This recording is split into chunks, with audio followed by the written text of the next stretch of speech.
mengapa umat Islam selalu diginikan pada zaman-zaman seperti ini? Ini kan seperti tahun 64, 63 kan gitu. Selalu umat Islam, padahal umat Islam yang paling banyak dibunuh dan tidak bisa berbuat apa-apa.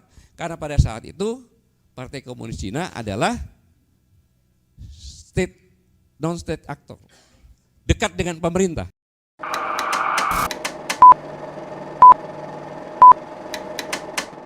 Saya menyimak tadi, memang permasalahan pelanggaran HAM telah lama menjadi perhatian secara serius dari dunia internasional. Dan itu dibahas sejak Perang Dunia Pertama, 1919. Kemudian Indonesia sebagai bagian dari PBB mengakui perlindungan terhadap HAM selalu disorot oleh dunia. Tetapi kita juga harus mengacungkan jempol kepada pendekar-pendekar hukum, karena sudah mengantisipasi. Tahun 98 itu pertama kali dilontarkan cikal bakal ICC Court dengan nama Statuta Roma 98. Maka 1 tahun kemudian kita sudah membuat Undang-Undang HAM nomor 39 tahun 99. Kemudian International Criminal Court ini ada pasal yang mengatakan bahwa setelah 60 negara meratifikasi maka itu diundangkan. Sebelum diundangkan dengan pertimbangan pendekar-pendekar hukum kita itu tidak mau nanti ICC masuk ke Indonesia secara bebas kalau kita meratifikasi, karena dalam pasal ada bahwa setelah diratifikasi oleh 60 negara akan diundangkan, dan negara boleh tidak meratifikasi asal mau dan mampu, willing and able. Maka untuk menunjukkan itu dicegatlah kita buat Undang-Undang nomor 36 tahun 2000 tentang pidana hak asasi manusia. Jadi kita sudah punya bekal itu. Dan ternyata itu benar, terbukti bahwa pernah ada pelanggaran HAM berat secara internasional, yaitu masalah kasus Timur Timur atau Timur Leste. Dan Indonesia berhasil menunjukkan bahwa Indonesia willing and able, mau dan mampu, yaitu dengan mengadakan investigasi, penyidikan, penyidangan, dan penyidikannya menggunakan sistem hybrid, yaitu 1 hakim dari Indonesia, 2 dari luar Indonesia, yaitu dari Timor Leste sama negara netral. Sehingga setelah sidangkan sejak itu selesai, maka tidak ada lagi pelanggaran HAM berat di Indonesia masalah Timor Leste, berhenti karena sudah selesai. Nah, kemudian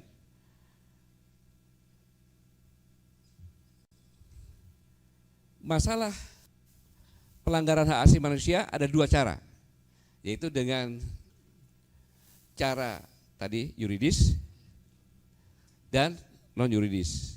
Kalau dengan yuridis diadakan investigasi, penyidikan, kemudian persidangan dan sebagainya. Litigasi namanya, dengan non litigasi. Nah, saya paham bahwa dengan apa yang disampaikan oleh Presiden itu dengan tujuan adalah untuk menunjukkan kepada dunia internasional bahwa negara Indonesia punya niat yang baik untuk menyelesaikan pelanggaran HAM berat. Niatnya baik, kita melihat itu gitu. Jadi Presiden niatnya baik, karena dunia internasional selalu menyorot ini seluruh dunia. Tetapi apakah pembantu Presiden menyampaikan mengerti, abai, atau tidak tahu, atau masa bodoh? Karena apa? Sebagai contoh, 19 tahun yang lalu, 24 Februari 2004, kita telah melahirkan suatu undang-undang bahwa anak keturunan PKI boleh menjadi anggota DPR. pas hari ini 19 tahun yang lalu. Dan tidak ada reaksi apapun juga. Karena memang tidak ada dendam. Hingga kini bahkan anak keturunan PKI ada yang jadi menteri, ada yang jadi dosen, ada yang deputi, ada apapun jabatan, tidak pernah protes, nggak ada masalah. Di TNI terindikasi, ya. Jadi nggak ada. Nah, dengan demikian maka sebenarnya sekarang ini telah terjadi rekonsiliasi secara alamiah. Itu dulu yang kita catat. Rekonsiliasi secara alamiah. Aman, tentram, nggak ada masalah tentang ini. Seperti yang dikatakan tadi Gus Dur, kalau itu sudah bisa diselesaikan secara alamiah, ngapain lagi dipermasalahkan? Tadi. Nah, sekarang yang terjadi permasalahan, seperti Pak Bahtiar sampaikan pada 11 Januari, mengatakan bahwa benar, Presiden mengatakan benar telah terjadi pelanggaran HAM berat dan saya sangat menyesali. Itu satu poin. Yang poin kedua, ya, kita akan memulihkan ya, kata-kata memulihkan kondisi korban. Selanjutnya Menko Polhukam mengatakan bahwa Presiden akan mengunjungi korban-korban sampai dengan yang ada di luar negeri. Padahal korban-korban semua yang di luar negeri, apapun juga, karena dia perkawinan, tidak pernah lapor lagi 10 tahun, dan sebagainya, kehilangan kewarganegaraan, itu sejak Pak Awaludin sebagai Menteri Hukum sudah mengeluarkan juga, boleh kembali melaporkan. Tanpa melihat latar belakang loh itu. Jadi sebenarnya nggak ada masalah. Nggak ada masalah. Yang karena ditugaskan Bung Karno ke luar negeri terus dianggap sebagai PKI segala macam, boleh pulang. Nggak ada masalah. Udah pada Pak Alwin. Jadi nggak ada masalah. Justru ini membuat masalah baru yang dampaknya sangat luar biasa. Mari kita sama-sama. Pelanggaran HAM berat berdasarkan pasal 7 Undang-Undang Pidana Hak Asasi Manusia nomor 36 tahun 2000. Itu adalah pelanggaran HAM berat terhadap atau dalam bentuk genocide atau genocide dengan pelanggaran tentang kemanusiaan. Kejahatan genosida adalah seperti yang kata Pak Baridun tadi, adalah perbuatan yang dilakukan dengan maksud untuk menghancurkan atau memusnahkan seluruh atau sebagian kelompok masyarakat, baik ras, golongan, kelompok, bangsa dan sebagainya. Itu genocida. Selanjutnya, dengan melakukan membunuh anggota kelompok, mengakibatkan penderitaan fisik dan lain sebagainya. Sangat luar biasa, pembunuhan sebagian atau semua satu kelompok. Ini tuduhan yang sangat luar biasa loh ini. Kemudian kejahatan terhadap kemanusiaan. Yang dimaksud adalah perbuatan yang dilakukan sebagian atau serangan meluas dan sistematis terhadap penduduk sipil. Ya dengan membunuh juga. Nah, ini yang dituduhkan dan diakui. Jadi Presiden saat berbicara mengatakan telah terjadi pelanggaran berat, itu bukan sebagai kepala pemerintahan, tetapi sebagai kepala negara. Karena yang disampaikan sudah berlalu-lalu, bukan dalam pemerintahannya. Itu dulu yang sama-sama kita pahami. Dari penyampaian ini, walaupun dikatakan non-yudisial, tapi sebagai kepala negara tidak boleh bicara sendiri tanpa landasan dengan DPR. Gitu. Tanpa landasan DPR. Apalagi dalam rentang pemerintahan, seperti Bang Baludin sampaikan, banyak sekali pelanggaran-pelanggaran HAM berat. Dan HAM internasional pun menyoroti, dan kita belum melakukan langkah-langkah. Saya bilang kita belum langkah-langkah yang mengatakan kita mau dan mampu. Tetapi belum ini selesai, sudah memutuskan seperti ini. Yang katakan tadi, syarat dengan moral.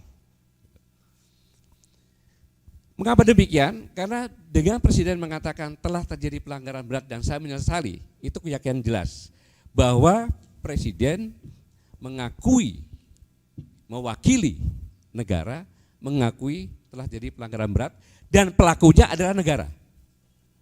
Ini sama-sama kita pahami dulu, adalah pelakunya negara. Maka kalau negara yang melakukan, siapa alat negara? Karena state actor itu harus bersenjata. Jadi kalau kelompok orang melakukan pembunuhan itu kriminal. Tapi kalau kelompok bersenjata melakukan pembunuhan, kalau tidak diperiksa itu pelanggaran berat. Paham ya dia? Jadi itu adalah ABRI pada saat itu. ABRI ya TNI dan Polri sekarang. Jadi kalau saya katakan ABRI yang sekarang itu TNI Polri, itu bahasanya. Nah, saya percaya bahwa yang disampaikan oleh Presiden itu menggunakan jurisprudensi atau keputusan hukuman yang lalu terhadap 52 negara yang pernah melakukan seperti ini. Tetapi harus ada pelaku yang mengakui dan harus ada korban yang mengakui dan negara di tengah untuk menengahi dengan kompensi dan sebagainya. Lah, ini tidak semudah itu untuk mencari pelakunya, untuk mencari objeknya, untuk mencari aktornya, sangat sulit. Bukti-buktinya sangat sulit, sudah tidak ada. Inilah akan membuat goncangan-goncangan. Tapi yang jelas dalam Undang-Undang HAM bahwa kalau kelompok melakukan, siapa yang memimpin? Pada saat itu yang memimpin siapa? Pak Harto, Jenderal Soeharto. Yang memimpin Jenderal Soeharto. Tetapi Jenderal Soeharto melakukan itu karena situasi keamanan negara sedang kritis, maka Presiden memerintahkan Jenderal Soeharto untuk mengamankan negara ini, untuk mengamankan Presiden yaitu Bung Karno, untuk mengamankan anak Presiden atau keluarga Bung Karno, dan untuk mengamankan ajaran-ajaran Bung Karno. Ini saya buktikan, silakan lihat di Google, pada saat proklamasi kemerdekaan Republik Indonesia ke-21, 17 Agustus 1966, pada pidato kenegaraan Bung Karno mengucapkan terima kasih bahwa telah mengamankan negara, kemudian telah mengamankan Presiden Soekarno, telah mengamankan keluarga Soekarno, dan telah mengamankan ajaran Soekarno. Itu saya ucapkan terima kasih kepada Jenderal Soeharto. Jadi benar yang dikatakan tadi, bahwa pelanggaran HAM ini dibaliknya itu bisa terjadi akan menjudutkan Bung Karno sebagai leader pada itu, aktornya itu yang memerintahkan dengan bukti surat 11 Maret, dengan bukti pada saat menyampaikan pidato kemerdekaan pada saat proklamasi kemerdekaan 21. Lalu pertanyaannya, apa salah Bung Karno? Beliau sebagai bapak proklamasi, apakah nama Bandara Soekarno-Hatta harus dihapus karena Bung Karno sudah pelanggar HAM berat? Apakah bandara kemudian Gelora Bung Karno harus dihapus? Enggak mungkin, tidak harus dihapus karena pelanggar HAM berat. Lalu apa yang kita cari? Apa maunya? Itu bapak bangsa loh. Itu adalah akan menghapus sejarah Indonesia. Makanya tahapan ini sudah dilakukan sejak lama. Sejak selesai proklamasi, pelajaran sejarah G30 SPAK tidak ada. Habis itu pelajaran sejarah tidak ada. Habis itu pelajaran ilmu bumi pun tidak ada. Bagaimana generasi muda sekarang bisa mencintai Indonesia kalau dia tidak tahu buminya? Enggak tahu itu. Mau mencintai tanah airnya, dia enggak tahu tanah airnya kayak apa. Enggak ada pelajarannya. Kecuali tahu dengan belajar sendiri. Ini adalah tahapan yang sangat luar biasa. Satu. Yang kedua, ABRI dicap sebagai pelanggar HAM berat. Konsekuensi tadi sampaikan.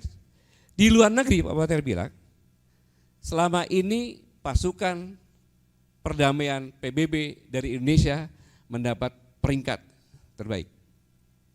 Karena selalu diterima dan tidak pernah ada permasalahan. Jadi merupakan favorit, hampir setiap momen dimanapun pasti ada.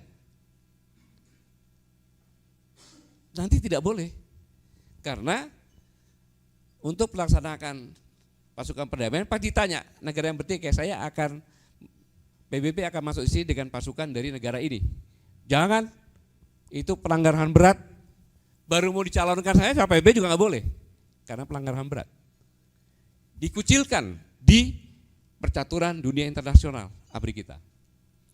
Di dalam negeri ABRI pasti akan dikucilkan. Kenapa? Karena kalau taruhlah itu tahun 1988, taruhlah 1990, 2000, 20 tahun, 23 tahun. Jadi kalau anak yang umur 6 tahun sekolah SD, tambah 23 berarti 28 tahun kan? 29 tahun kan? Nah, ingat, kita adalah bonus demografi. Di mana orang umur 18 sampai 30 tahun itu 60% penduduk Indonesia. Maka 60% penduduk Indonesia benar-benar mengutuk ABRI karena dia tidak belajar sejarah tentang pemberontakan G30 PKI. Maka institusi TNI dan Polri sekarang ini menjadi institusi yang diasingkan oleh warga negaranya sendiri, dikutuk oleh warga negara sendiri. Kalau saya menggunakan ilmunya Pak Profesor C. Edi Suarsono, masalah ekonomi, maka saya adalah seorang marketing yang luar biasa. Kalau saya akan menjual Indonesia kepada orang luar, ini loh saya sudah siapkan. Karena apa? ABRI atau TNI itu ibaratnya makhluk hidup. Rakyat adalah nyawanya, organisasi TNI adalah badannya. Ketika rakyat meninggalkan, dia jadi bangkai. Setiap hari akan bertambah bau. Padahal kedaulatan negara ini bisa dijaga dan tidak akan tergoyahkan sampai kapanpun, saya yakin, apabila bersatunya TNI dengan rakyat. Dalam bidang keamanan terjadi kacau balau karena polisi nggak dianggap lagi, karena pelanggar HAM juga.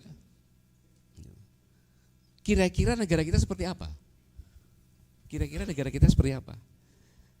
Saya sebagai mantan Panglima TNI, saya tidak rela kalau anak saya yang dia punya itu hanya satu kebanggaan, bahwa dia adalah patriot, hidup matinya untuk negara. Hanya itu yang dia miliki. Gaji kecil kok, terus dijadikan seperti ini, sangat luar biasa. Benar yang dikatakan oleh Pak Batiar, Pak Purnomo, Pak Prof, kemudian Pak Ubed. Harusnya yang bicara ini bukan saya sudah di luar ABRI, saya sudah di luar TNI. Hanya saya merasa saya sebagai masih bapaknya mereka saja. Tapi seharusnya TNI berbicara ini, karena jelas menyangkut TNI sekarang dan ke depan. Sebagai marketing saya bilang, ini loh TNI sekarang sudah nggak laku di sini, nggak ada apa-apanya dia, nggak akan belain dia. Silakan Anda masuk kapanpun bisa. Selanjutnya, yang lebih parah lagi, bahwa akan mengatakan akan memulihkan. Kalau rumahnya terbakar, pulihkan, dibangunkan rumah. Begitu kan?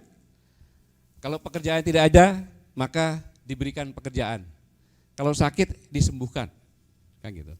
Maka profesionalismenya juga sama. Kalau saya dulu ketua DPD Partai Komunis, saya minta dipulihkan dong jabatan saya sebagai ketua DPD Partai Komunis Indonesia, sebagai sekjen. Maka ini sebenarnya adalah pintu masuk untuk kembalinya Partai Komunis Indonesia hidup di negeri ini. Di mana negeri ini berdasarkan Undang-Undang 1945, negara berdasarkan ketuhanan yang Maha Esa. Tidak boleh ada satupun kelompok di sini yang tidak berdasarkan ketuhanan yang Maha Esa. Itu makna undang-undangnya itu.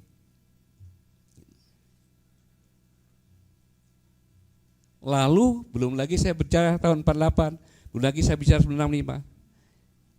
Mengapa umat Islam selalu diginikan pada zaman-zaman seperti ini? Ini kan seperti tahun 64, 63 kan gitu. Selalu umat Islam. Padahal umat Islam yang paling banyak dibunuh dan tidak bisa berbuat apa-apa. Karena pada saat itu Partai Komunis Cina adalah non-state actor. Dekat dengan pemerintah. PKI sama dengan pemerintah pada saat itu. Mengapa demikian? Karena Bung Karno sebagai presiden yang benar-benar presiden, itu setelah dekret presiden tahun 59. Sebelumnya ya partai yang berkuasa.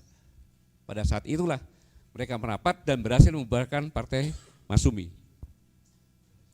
Banyak modusnya sama, pasti dibuat sumur dulu, dipersiapkan, habis itu dibunuh, dimasukkan sumur, hilang jejaknya. Tapi saksi hidup masih ada di sini, beliau melihat sendiri. Ini sangat benar-benar bagi saya menakutkan. Dan tahapan ini pernah diingatkan oleh Kiai Hari, yang beliau mengatakan PKI itu pandai menghapus jejak. Maka yang pertama kali dihapus dulu jejaknya dia kan, bersambung dengan masyarakat, pakai cover apapun juga, tidak ada yang bicara apapun juga. Itu PKI. Selanjutnya dia membersihkan dirinya, dia cover, ada yang jadi kiai, ada yang jadi pendeta, ada yang jadi segala macam tokoh masyarakat. Baru pelan-pelan dia menimpakan kesalahan kepada orang lain. Mulai nih, yang salah Islam, yang salah ABRI. Kemudian baru minta orang lain memberi ganti rugi kepada dia. Ini semuanya adalah sudah pada tahap terakhir. Jadi Kiai Hasyim Muzadi almarhum sudah mengingatkan ini adalah tahap terakhir, di mana dia sudah berani meminta kompensasi dan menyalahkan kepada orang lain. Ya, pelanggaran berat jelas yang salah adalah ABRI, kemudian akan diberikan. Apa yang saya sampaikan di sini, jadi tentang pengakuan mengkaji apa dampaknya, maka kita harus bersiap-siap. Kehidupan sosial kita semakin hari bukan semakin baik. Pasti akan terjadi gelombang-gelombang. Jelas Islam akan marah. Karena dia sebagai penjaga kedaulatan negara yang berdasarkan ketuhanan yang Maha Esa. TNI pun kalau sadar, kalau benar-benar, maka dia pun akan menjaga. Karena saya ingat, kenapa? Bukan karena apa-apa. Saudara-saudara sekalian, saya ingatkan, setiap prajurit kita ini ketika dia dilantik, maka ditanya oleh pemimpin atau inspektur upacara, bersediakah saudara-saudara disumpah? Semua wajib mengatakan bersedia. Yang kedua ditanya, dengan cara apa? Masing-masing berteriak, Islam, Kristen, Buddha, Hindu. Baru yang ketiga, tokoh-tokoh agama maju, kemudian ada perwakilan yang di atasnya Al-Quran, yang Alkitab dipegang Alkitab, kitab beda juga. Ikuti kata-kata saya. Demi Allah saya bersumpah. Bagi yang Islam ikuti kata-kata saya. Demi Allah saya bersumpah. Yang agama Kristen ikuti kata-kata saya. Demi Tuhan saya berjanji, dan seterusnya. Saya akan selalu setia kepada negara kesatuan Indonesia yang berdasarkan Pancasila. Saya ulangi, saya akan selalu setia kepada negara kesatuan Indonesia, kesatuan Republik Indonesia yang berdasarkan Pancasila dan Undang-Undang Dasar 1945. Jadi apabila Pancasila akan diganti dengan masuknya PKI hidup lagi, maka Pancasila akan diganti. Tidak mungkin kelompok orang yang ateis hidup di negara yang berketuhanan yang Maha Esa kan gitu. Ini kan pelan-pelan. Nah, itu dia harus mempertanggungjawabkan sumpahnya. Saya tidak memprovokasi, tetapi saya sedikit mencari pahala dengan mengingatkan prajurit-prajurit bahwa mereka pernah bersumpah kepada Allah Subhanahu wa taala, pernah bersumpah kepada Tuhan Yang Maha Esa, pernah bersumpah kepada Sang Yang Widi. Akan selalu setia kepada negara kesatuan Indonesia yang berdasarkan Pancasila dan Undang-Undang Dasar 1945. Sangat mengerikan loh bagi seorang Islam. Habib mungkin kita sama-sama sering baca Surat Yasin ayat nomor 65, ya kan? Gimana Habib? Ketika mulut terkunci ya. Ya. Nah, tangan bicara kan gitu, kaki sebagai saksi. Kamu pernah disumpah tapi kamu tidak lakukan apa-apa. Ini jadi memang kondisinya sangat luar biasa. Membangkitkan kemarahan. Lalu apa sih tujuannya? Maksud baik tapi dampaknya luar biasa. Lebih baik apa yang dikatakan Gus Dur. Kalau itu sudah berjalan aman, kenapa tidak aman saja?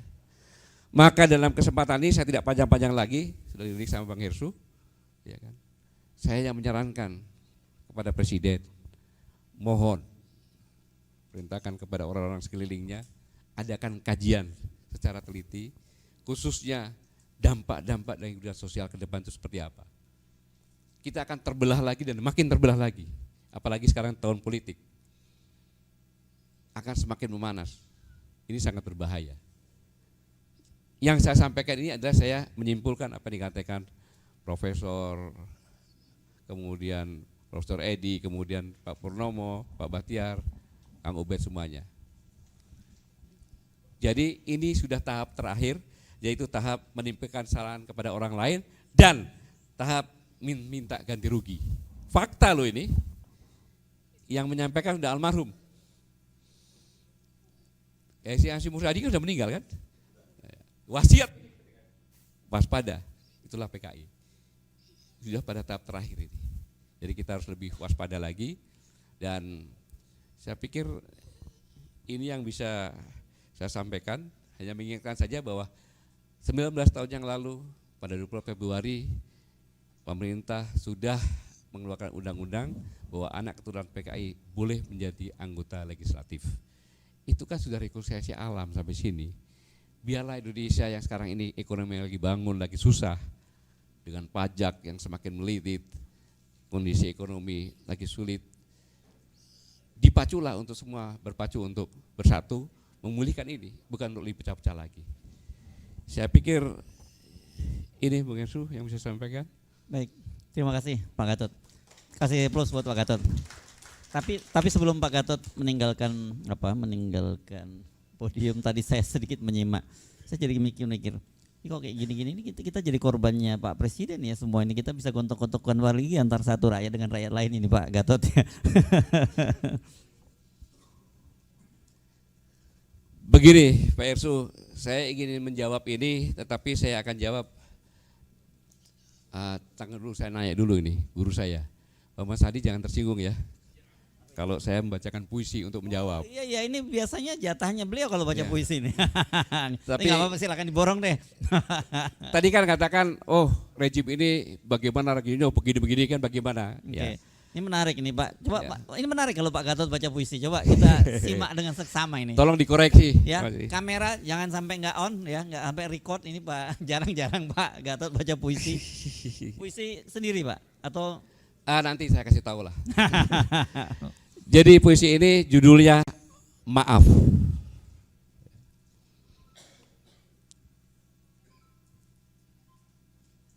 Maaf, jangan salahkan rezim ini. Ya, ini karena jawaban untuk Mas Hirsu tadi pertanyaannya. Tapi maaf, mengapa ya tadi dia macan sekarang jadi kambing? Maaf sekali lagi. Maka wajar jika sekumpulan anjing menggonggong-gonggong sambil menggiring kambing-kambing ke tepian jurang. Maaf loh, maaf sekali. Itulah kenyataan sekarang. Maaf sekali, sehingga terpaksa macan tua menggaul sendirian dan menunggu sautan auman macan-macan muda. Maaf, ternyata yang ditunggu tak kunjung terdengar aumannya. Maaf, sekali lagi mohon maaf. Ternyata yang tersisa adalah kambing-kambing muda. Dan maaf, ini saya mohon maaf, benar-benar maaf. Kambing-kambing muda itu pun sekarang tak berani mengembi. Maaf sekali lagi, mohon maaf. Tidar 24 Februari 2023 Sibonjel. Terima kasih. Wassalamualaikum warahmatullahi wabarakatuh. Oke. Apa itu? Saya ulangi tadi Mahkamah Konstitusi ya tentang masalah